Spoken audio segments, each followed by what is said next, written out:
کبھی اس دیوار کو چوم رہا تھا، کبھی اس دیوار کو چوم رہا تھا. لوگ کہنے لگے دیوانے ہو، پاگل ہو، دیواروں کو چومتے پھرتے ہو.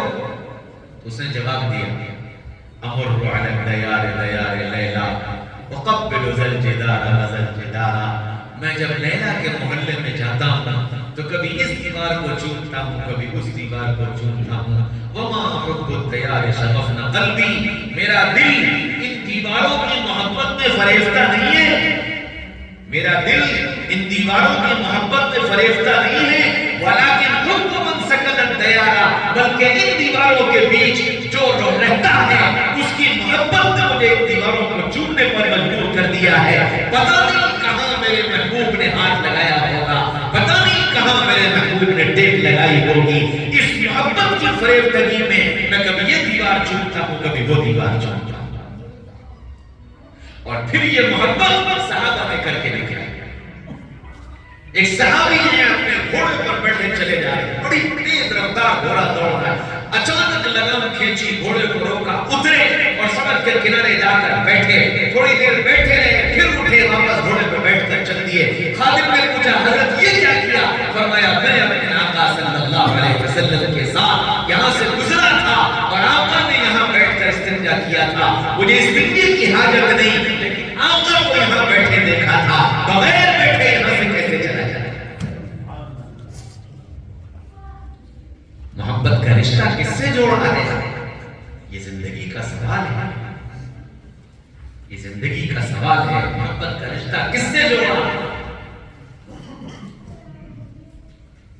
اگر تم اپنے دعوے میں سچے ہو کہ میں عاشق رسول ہوں تو پھر اس عشق کا اظہار تمہارے چہرے سے، لباس سے، کھانے سے، پینے سے، اٹھنے سے، بیٹھنے سے، عبادت سے، دعا سے، اخلاق سے، کردار سے، معاملات سے، معاشرت سے، زندگی کے ہر عمل سے اس محبت کا اظہار کرنا. زندگی کو ویسا بنا کر دکھاؤ.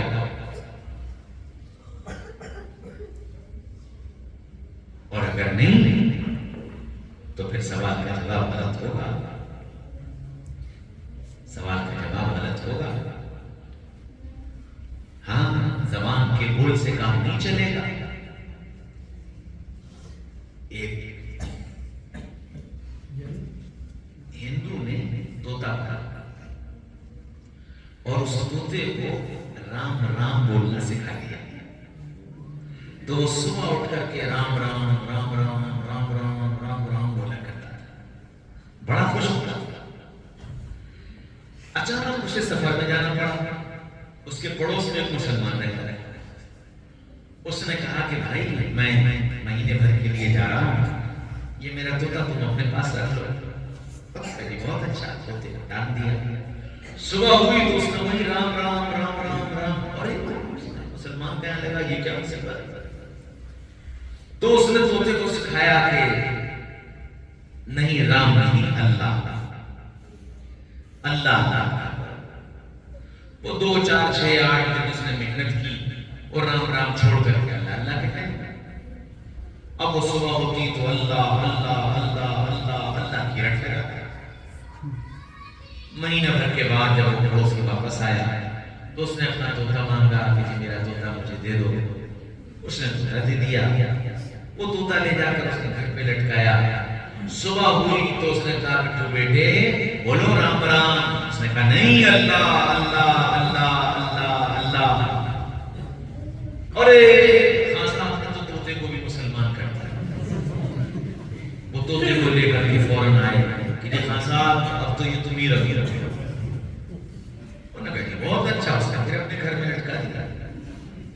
ایک دن اچانک اس کا پنجرا کا دروازہ کھلا رہے گا اور طوطا پنجرے سے باہر آ گیا.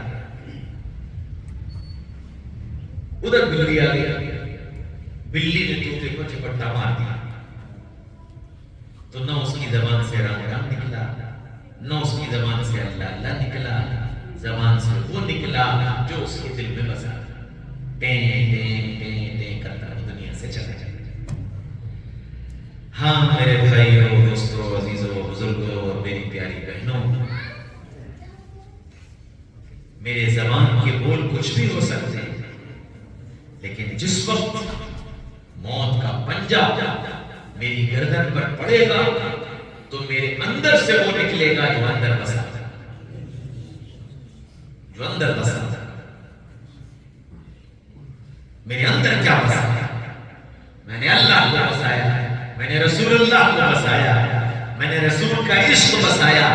اگر اللہ اور اس کے رسول کو بسایا ہے تو جس وقت موت کا فرشتہ آئے گا یہ استقبال کرے گا، اور استقبال کے ساتھ اقرار کرتا ہوا، توحید کا اقرار کرتا ہوا، رسالت کا اقرار کرتا ہوا، اللہ اور اس کے رسول کے ملاقات کا شوق اس کے دل میں اتنا بڑھ جائے گا کہ اس کی روح ایسے نکل جائے گی جیسے آٹے سے بال نکلتا ہے، ایسے نکل جائے گی۔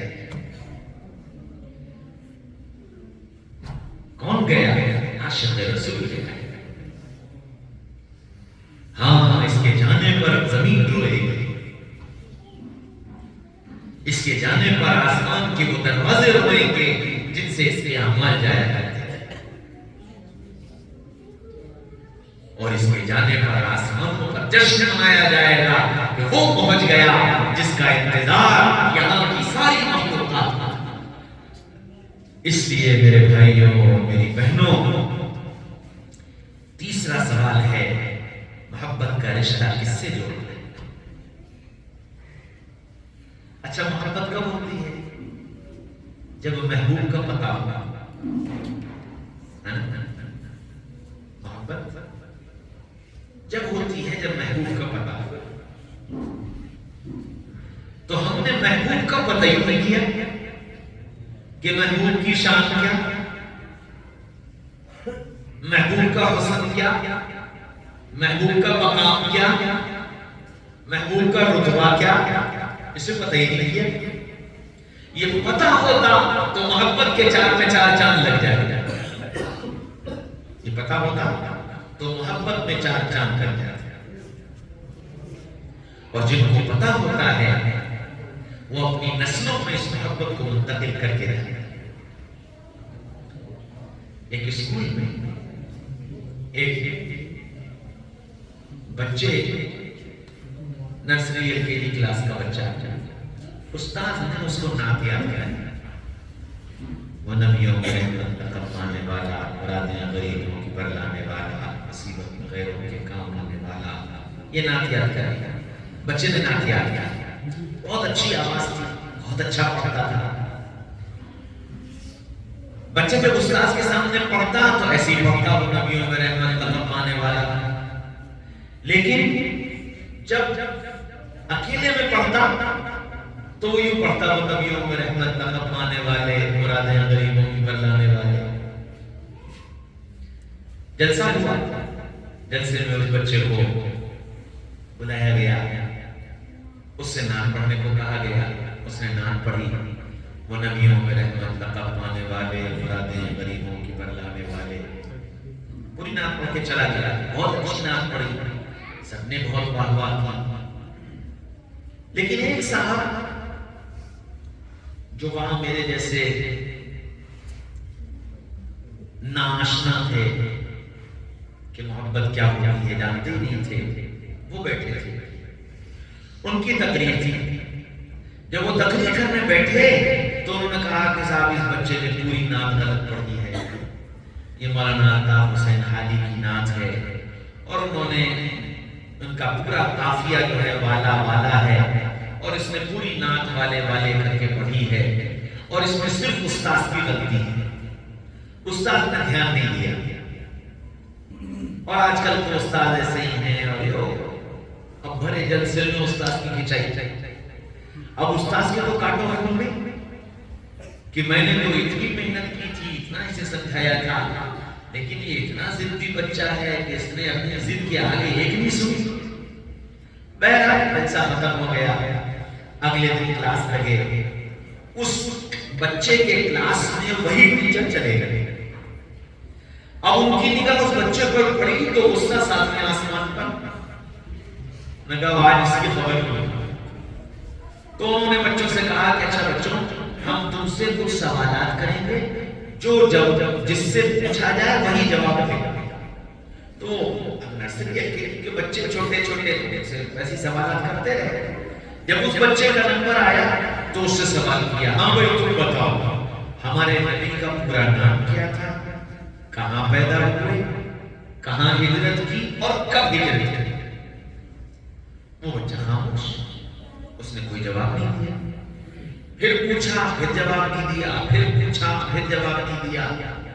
اب غصے میں تو تھے, اٹھ کے اس کی سیٹ کے پاس پہنچ گئے اور کہنے لگے کہ ہمیں معلوم ہے کہ تیرا خاندان اور تیرا گھرانہ ایسا ہے کہ یہ ہو نہیں سکتا کہ تجھے ان سوالوں کا جواب معلوم نہ ہو, لیکن تو صرف اپنی ضد کی وجہ سے جواب نہیں دے رہا ہے. اور یہ کہتے پڑھ سیکھ کیا, پھر دوسرا تھپڑ, تیسرا تھپڑ, وہ رونے لگا اور 4-6 تھپڑ انہوں نے مار دیے لیکن وہ بولا نہیں. یہاں تک کہ پھر انٹرول ہو گیا تو استاد غصے میں یہ کہہ کر کے کہ اگر انٹرول کے بعد تم نے سوالوں کے جواب نہیں دیے تو میں چھڑی سے تیری خبر لوں. بچے سارے کھیلنے نکل گئے. یہ بچہ بیٹھا اپنی سیٹ پر روتا رہا, روتا رہا. تھوڑی دیر کے بعد اٹھا, باتھ روم گیا, ہاتھ منہ دھویا, واپس آتا, پھر اپنی سیٹ پر بیٹھ گیا. انٹرول ختم ہو گیا, استاد بڑی لمبی چھڑی لے کر کے کلاس میں آیا اور اس بچے کے پاس پہنچے, ہاں بھائی بتاؤ. تو وہ بچہ فوراً اپنی سیٹ پر کھڑا ہوا اور کھڑے ہو کر کے اس نے جواب دیا کہ ہمارے آقا کا نام سید حضرت سیدنا محمد مصطفیٰ صلی اللہ علیہ وسلم تھا. ہمارے آقا مکہ مکرمہ میں پیدا ہوئے, مدینہ منورہ ہجرت کر کے تشریف لے گئے, 53 سال کی عمر میں ہجرت کی اور پھر مدینہ ہی سے اللہ کے پاس چلے گئے. اور یہ کہتے کہتے وہ بچہ رونے لگا. اب یہ استاد حیران ہوئے کہ یہ جواب اس نے پہلے کیوں نہیں دیا تھا اور اب دے دیا ہے تو رو کیوں رہا ہے. دونوں نے اسے سوال کیا کہ تم نے یہ جواب پہلے کیوں نہیں دیا تھا اور اب دیا ہے تو رو کیوں رہے ہو. تو بچہ کہنے لگا کہ استاد جی بات یہ ہے کہ میری امی کو اور میرے ابو کو محمد رسول اللہ صلی اللہ علیہ وسلم سے بہت پیار, بہت پیار, اور میرے ابو کا انتقال ہو گیا. استاد جی جب میرے ابو کا انتقال ہو رہا تھا تو میرے ابو نے مجھے اپنے پاس بلایا, مجھے اپنے سینے سے لگایا اور یہ کہنے لگے کہ بیٹا میں نے اپنے آقا کا نام کبھی بغیر وضو کے نہیں لیا, میں نے اپنے آقا کا نام کبھی بغیر وضو کے نہیں لیا. بیٹا اگر ہو سکے تو تم بھی اپنے آقا کا نام بغیر وضو کے لو. استاد جی جس وقت آپ نے مجھ سے یہ سوال کیا میرا وضو نہیں تھا, آپ نے مجھے مارنا شروع کیا, دل میں خیال آیا جواب دے دوں. پھر یہ خیال آیا کہ اگر میں نے بغیر وضو کے آقا کا نام لے لیا تو میرے ابا کو تکلیف ہوگی, میں اپنے ابا کو تکلیف نہیں پہنچا سکتا اور میں اپنے آقا کا نام بغیر وضو کے نہیں لے سکتا. انٹرول ہو گیا, مجھے موقع مل گیا, میں وضو کرایا, اس لیے میں نام لیا. اور پھر اس نے کہا استاد جی آپ مجھے معاف کر دیجئے گا, میری وجہ سے آپ کو کی بے عزتی ہو گئی, لیکن استاد جی میں کیا کروں. میرے ابا نے مجھ سے دوسری بات یہ کہی تھی کہ بیٹا کبھی نبی کی شان میں گستاخی مت کرنا, کبھی نبی کی شان میں گستاخی مت کرنا. استاد جی آپ ہی بتائیے, نبی اتنے بڑے, میں اتنا چھوٹا, میں انہیں والا کہتا, مجھے گستاخی لگی اس لیے میں نے اسے والے کر دیا تھا. استاد جی مجھے معاف کر دیجیے گا. استاد کی آنکھوں میں آنسو آ گئے, بائیں پھیلائیں, بچے کو سینے سے لگایا, کہنے لگے بیٹا غلطی تیری نہیں, غلطی ہماری ہے, ہم جانتے ہی نہیں محبت کیا ہوتی ہے, ہم جانتے ہی نہیں محبت کیا ہوتی ہے. ہاں میرے بھائیوں میری بہنوں, اگر ہم عاشق رسول بنیں گے تو یہ ہو نہیں سکتا کہ اولاد کے دل میں اللہ اس کے رسول کی محبت نہ پیدا ہو. اور یہ زندگی کا سوال ہے, یہ زندگی کا سوال ہے. عشق کا رشتہ کس سے جوڑا, محبت کا رشتہ کس سے جوڑا. سوتے جاگتے اٹھتے بیٹھتے چلتے پھرتے کس کا خیال آتا ہے. میرے بھائی اور دوستوں عزیزوں بزرگوں، جب محبت ہوتی ہے تو محبوب سوتے جاگتے اٹھتے بیٹھتے چلتے پھرتے ہر وقت خیال میں رہتا ہے، ہر وقت خیال میں رہتا ہے۔ تو نبی سے محبت کا اور عشق کا رشتہ قائم کرو کہ سوتے جاگتے اٹھتے بیٹھتے خیال میں محمد رسول اللہ سما جائیں، اور ایسا ہو گیا تو جب قبر کے اندر جاؤ گے اور محمد رسول اللہ صلی اللہ علیہ وسلم کی شبیہ دکھائی جائے گی تو چلا کر کہو گے ہاں نبینا محمد صلی اللہ علیہ وسلم، یہ میرے محبوب، میرے آقا، میرے سر کے تاج، میرے محمد صلی اللہ علیہ وسلم ہیں۔ اور اس سوال کے جواب کے پورا ہوتے ہی حکم ملے گا من کرمت العروس، سونا جیسے پہلی رات کی دلہن سویا کرتی ہے، حکم ملے گا جنت کی کھڑکی کھول دو اور اسے سونے دو، اور اس کو ستانا مت، اس کو جگانا مت۔